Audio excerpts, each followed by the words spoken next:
The way that you move horizons is based upon time, but it's also based upon evidence for the return on investment. So evidence of the success of whatever the initiative is.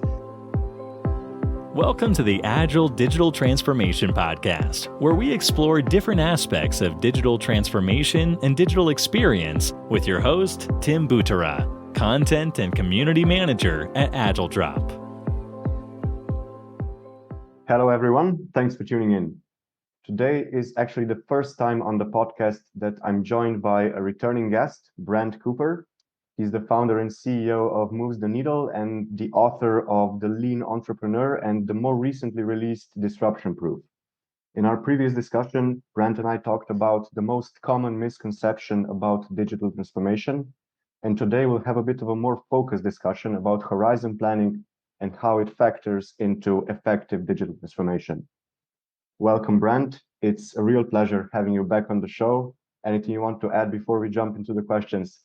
No, that sounds great. Thanks for having me back, and I'm honored to be the first returning guest. We're honored to have you as the first returning guest. Awesome.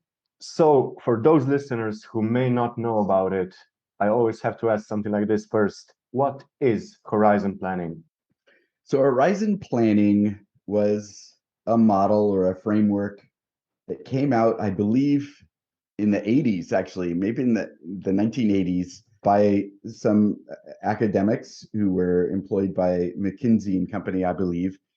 And basically it was, when you're doing your strategic planning, you should look at three different sort of time envelopes: the immediate, the near term, and the long term, and evaluate how you're going to protect your current markets and your current growth. And then over the two longer term time envelopes, what are you going to do to find new growth? That's sort of the very basics of what horizon planning is, which makes a lot of sense, right? You're a business, you're a big business, successful. You've got a market captured, multiple markets perhaps. There are always threats to that market, so you need to be able to work to maintain that market. And then some markets will just go away, or perhaps you have very ambitious growth ambitions, and so you have to figure out today, what are you going to do in order to achieve new growth several years down the road by starting today, right? Because some opportunities will take multiple years before they come to fruition. And so it's to always have this rolling plan for how you're going to capture new growth in the future. That sounds like it can be quite a challenge in the fast moving and kind of super disruptive digital landscape that we're in today. But at the same time, if you're able to do it in such a landscape, it probably can be really, really valuable and really important. What are your thoughts here? Well, so I think that the digital landscape has just cut the time horizons down, right? So I think that when this was written in the 80s, the technology revolution was maybe greater. In other words, more disruptive technology was coming about. This is sort of the era that Clayton Christensen writes about, the innovator's dilemma and, disruptive innovation. I think that era is over. So I think it's different in the digital time than when the book was written. And so I think that back when the book was written, it was difficult. You had to look out, 5 years was for less complicated new growth strategies, but you were looking out 10 years for ways that you had to maybe do something radical. And so now I think that time horizon has been cut way shorter. You need to be figuring out how you're going to sort of get these immediate returns as well as some returns that are 5, 6, 7 years away. It's almost a luxury to start thinking about whether you can figure out how things are going to go, 10 years out. But I remember that when we were picking the topic for what we were going to talk about today, and we were kind of going through everything, I remember that we mentioned horizon planning being broken right now. What does that mean and what broke it? So yeah, this is like sort of gets into my rant. So at some point, and I'm not even sure when, but at some point, the horizon model was changed, and it was changed by what I sort of disparagingly call now the innovation industry. And so this is all the people that talk about the need for companies to do breakthrough innovation, or the need for them to cannibalize themselves, or the need for them to do disruptive innovation. I I just don't think that there's any evidence for that today. It was maybe true in the 80s and 90s when Christensen was writing about it. I just don't think it's true today. We're not inventing new technology like we were at that pace. People are more concerned and need to be more concerned about implementing new products and services and testing new business models based upon existing technology, not inventing technology. But someone at some point in time changed the definitions of all the time horizons to be not finding new growth that's going to take 3, 4, 5, 6 years, but at the level of innovation. And so, in other words, Horizon One wasn't just about doing whatever it takes to protect your existing market. Horizon One became continuous improvement of your product. And Horizon Two was not about finding growth wherever you can find it that's 2 or 3 years away. Horizon Two was incremental innovation. And then Horizon Three was not finding growth wherever you can find it 5, 6 years away. Horizon Three became disruptive or breakthrough innovation. And it completely destroyed the model, in my opinion. And I'll talk about why. Number one is you don't get to predict what the level of innovation is. If somebody comes up with a new idea, you don't really know what level of innovation that is until several years into it, until you've actually got a market that's demanding it and you're growing like crazy. And so this idea that you can sit around and go like, okay, time for us to do breakthrough innovation is just wrong. It's just, there's no evidence for it. Back when it was more popular and there was about technology, you had R&D labs that were working 24/7 to invent new stuff. And you still have R&D labs, but most companies do not depend on R&D in order to find future growth. There's other companies that are doing the invention. It's usually in life sciences. And if you're not a life sciences company, that's not going to benefit you. There's maybe some AI stuff, but you don't need to do it yourself. You're going to wait for some other people to invent some AI or invent some robots. And then you're going to use that technology to change how you address the needs that you're already addressing. So that's sort of this fallacy. Number one is that businesses need to do disruptive or breakthrough innovation. They don't. The second part of it is there are startups, thousands of startups that are trying to figure out how they're going to capture market 5, 6, 7, 8, 9, 10 years down the road. So the idea that a corporate can invest in 3 or 4 or 5 teams and put them in a lab and compete against those well-funded thousands of startups is also just patently false. It doesn't work that way. There are innovation labs that have produced singles and doubles. And by that, I mean, they find new businesses and they produce millions of dollars. And sometimes maybe there's a mini unicorn in there that will produce $100 million business or something like that. But those are very unique. And it's not really because they've come out of a lab. It's come out of a organization with a mindset that you've got thousands of employees that are testing ideas, not 4 or 5 teams sitting in a lab somewhere. So the whole idea that you can predict what is breakthrough innovation and that you can assign that to a team and that they're going to go do breakthrough innovation and that's how you're going to figure out what your new growth opportunity is 5 years down the road is just, it's just wrong. Does it happen? Yes, every once in a while. Is it a reasonable corporate strategy? No. So all of these innovation people that are complaining about a lack of funding because their CEOs don't buy into that, I'm sorry to tell you, I agree with the CEOs. It sounds a bit paradoxical, almost like an oxymoron, like trying to apply something to an area that's like completely different from the model that you're trying to apply it to.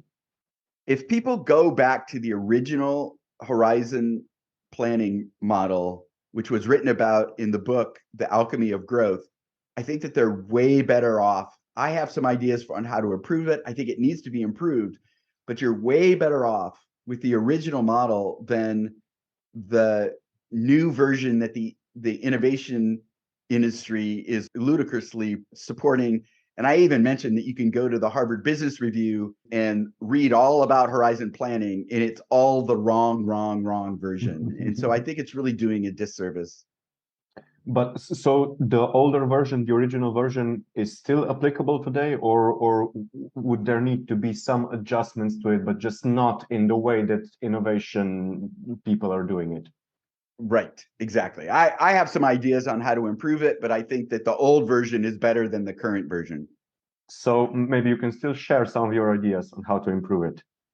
Right. So one of the reasons why measuring the different horizons based upon innovation level is that it sort of gets rid of, it eliminates the benefit of using time. In other words, if you're supposed to be doing breakthrough innovation that's 10 years away and 5 years have passed, are you still doing breakthrough innovation? Is that still Horizon 3 that's now only 5 years away? Or do you change that to an H2 because it's no longer breakthrough? I mean, it just kind of doesn't make sense. The way that you move horizons is based upon time, but it's also based upon evidence for the return on investment. So evidence of the success of whatever the initiative is. So in other words, let's take an example.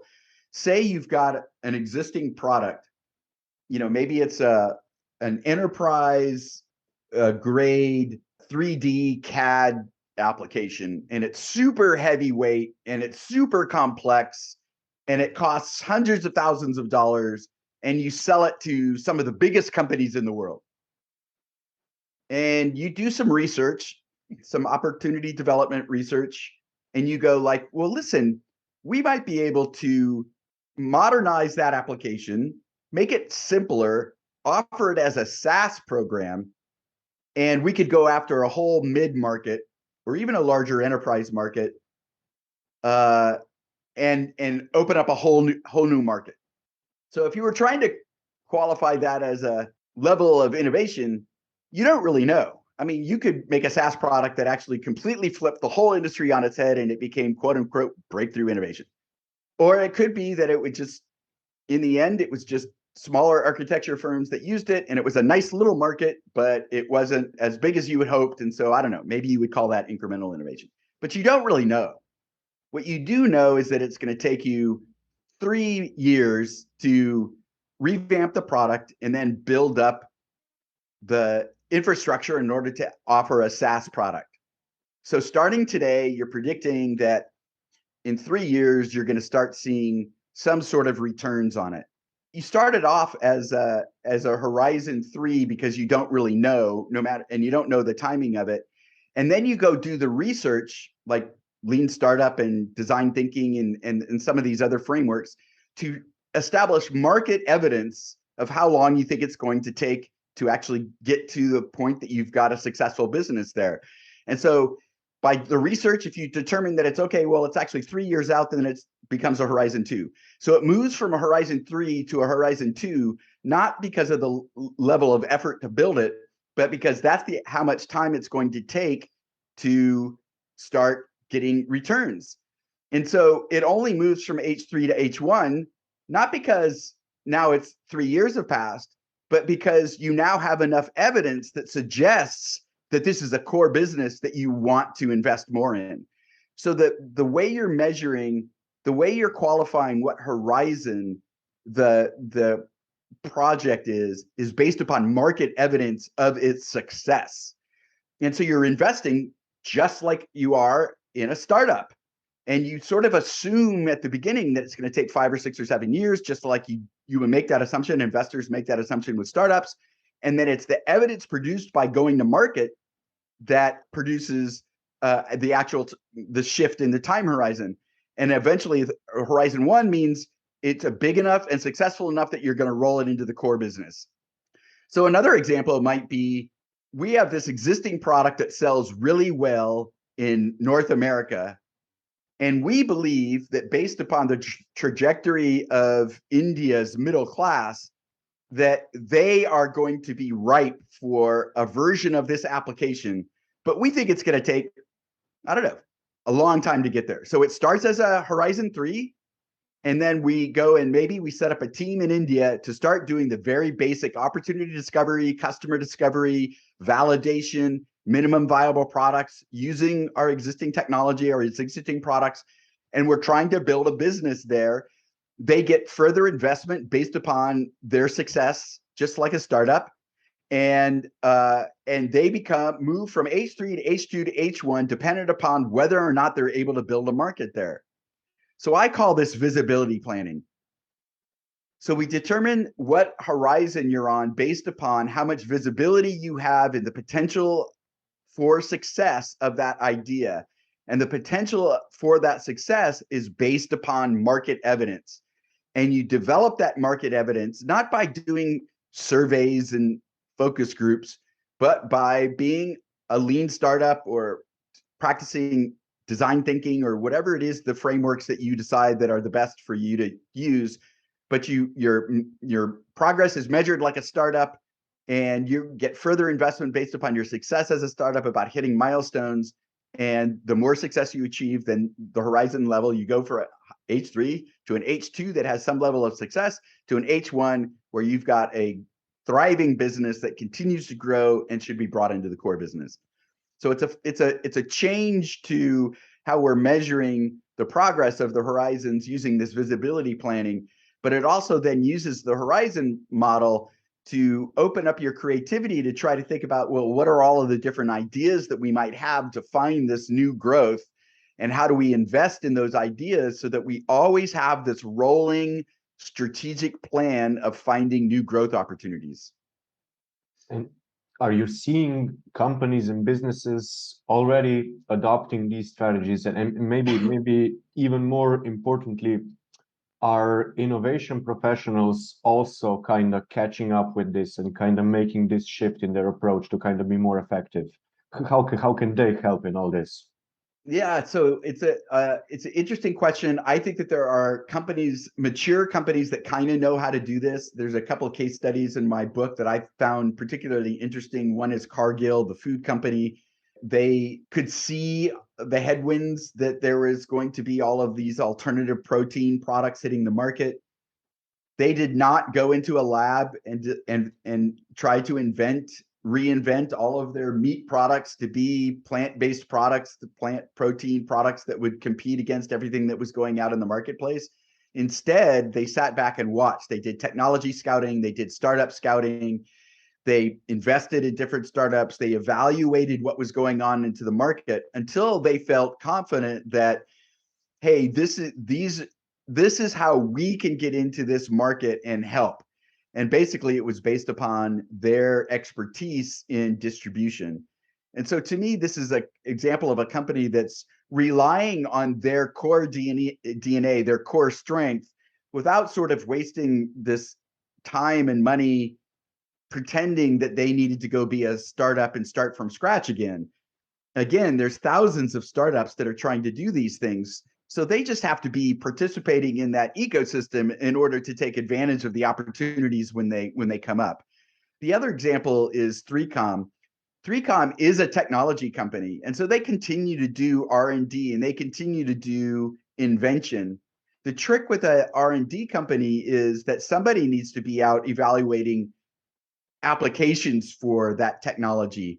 And I think that that's one of the things that Clayton Christensen would write about in Innovator's Dilemma, is that companies would sort of refuse to go and figure out markets for new products because they felt like it was taking away from their existing products. But it's not really that big of a deal for a company like 3Com to start putting programs together that are cross business units. So they touch all of the different business units, and they put together an interdisciplinary team that is evaluating how to bring new technology to market. And they partnered with a startup that they found at a startup conference to do that. And so again, it's not being, oh, well, we have to build it all here, or we have to go and invent everything, or we have to spin out a startup, or all of these things. It's finding the right opportunity that is being developed, maybe in this instance by an existing startup, but that you have technology that startup will benefit from, and that it's touching the other parts of your business unit that are relevant to getting that to market through distribution into enterprise sales and all of these other type of things that they have these advantages around. They did not acquire that startup. I think that they probably invested in that startup. And so the way you manage your relationship with that startup can differ. But again, to me, it's a good example of looking at growth opportunities from a holistic point of view, rather than just simply looking at it as, sort of this BS level of innovation. Mm-hmm. I think that most innovation groups themselves kind of don't get it. I think that they are enamored with the idea that they get to go tinker, and I think that they want funding to tinker. And so I think that doing all of this other stuff that I'm talking about sort of isn't fun. And so they kind of complain about getting lack of funding, and yet what they really want to do is doesn't provide value to the core business. It's just not going to fund it. So I think that the evolution of this is really that an innovation group that has all of these really great skills for doing exploration work. They've got the agile people, they've got the design thinkers, they've got the rapid experimenters, they've got these people that can test business models and all the rest. Those are great skills. They're just needed throughout the business. And so I think that the evolution of the innovation lab or the innovation team becomes the center of excellence. And so the two things that have to happen is that the core business has to realize they need to do explore, that they're not in exploit mode only. This is another large enterprise myth that we can explore if you want to have me back for the third time. But it's not. In this day and age, the core business has to be in exploration mode as well as exploitation mode. To do the exploration mode, they need different skills. The innovation lab has those skills. And so I think in a mature organization, the innovation people become a center of excellence that provides those exploration skills, training, resources, templates, tools, frameworks, even a list of vendors that can help in order to help the business unit do the exploration work that is along those different time horizons. And, eventually, maybe if all of this is functioning well, you can go reset up a lab and they get to go and pretend that they're going to reinvent banking 25 years down the road. But that long-term stuff doesn't happen unless these businesses can figure out how to maintain their existing business and how they can hit their strategic priorities for the next 5 years or so. This actually ties back to what we talked about on the episode that we did previously, Brant, about businesses having to balance operation with exploration. I think we said at that time, is this the same thing, or is exploitation and exploration something different? No, it's exactly right. The word on the exploitation side differs. People say execution, exploitation, or just an operation focused. And obviously, all of that is important. I think the fallacy is businesses not seeing that there's uncertainty. To me, this is what COVID drove home, right? Mm-hmm. Suddenly, your core business is not operating as efficiently as possible for all these type of reasons. You don't have all of the answers, so you have to build exploration in order to figure those things out. And in that way, exploration is making your operations more efficient. And it really is solving that H1s, because what it is that it's doing anything that you need to do in order to protect your current market. Oh, I love it when different conversations tie together so nicely, and it'll definitely be awesome for listeners who maybe haven't yet listened to our original conversation to go check out the show notes and go check out that other one as well, so that you can kind of have the big picture view of everything. But Brant, this has been another fantastic conversation. Just before we wrap it up, I wanted to ask you if you could tell us maybe a few more words about your book, Disruption Proof, which we already kind of introduced in our previous episode, but this was just before it came out. And maybe we can talk for a few minutes about the book, Disruption Proof, and maybe how horizon planning relates or factors into being disruption proof. Yeah, so I think that this has been great. This is I think that the dovetail between the two talks is really what the book is about. So there's a portion of the book that is really sort of driving leaders to understand that these are not changes that are a choice. These are changes that you are going to have to make in order to thrive and survive in the 21st century, in the digital age. And so it's it's getting your grip on digital transformation, but also then what are the practices and the structure of work that has to change. And a lot of that is empowering the grassroots to do this exploration work in conjunction with the execution work. And it's just, I try to point out to people that there's no startup in the world that does only exploration. They would forever be a small startup. And so the balance is always execution or operations plus exploration. And the amount of exploration depends upon the uncertainty that you have in pursuing whatever your priorities are. And so you can start to understand that it requires a different way of work, but it also then requires a different way of management, because your middle management needs to understand differently how to manage people that are balancing this execution or this operational approach in the exploration. So that's what the book is really trying to attempt to teach people, and to come up with ways of making that change happen, and what it looks like at the beginning, and hopefully what it looks like at the end when you've created a company the very structure of the company allows them to continue to be agile and aware of changes that are going on in the environment, and to be able to dynamically make changes to what they're up to in order to continue to protect their market and find new growth. And that's really the bottom line. And so that's what the book is about, and that's what we've I think that's the combination of what we've discussed in these last talks. Yeah, it's definitely the way you told it now. It definitely kind of highlights this connection between our previous conversation about kind of busting this myth of digital transformation and all the amazing insights that we had there, and today's conversation about horizon planning. So, and maybe if listeners wanted to learn more about the book or learn more about you, where can they do that? So I'm Brant at brantcooper.com, and I encourage people, if they have questions or comments or disagree or agree or whatever, drop me a line. I respond to all emails. And Brant Cooper on all social media.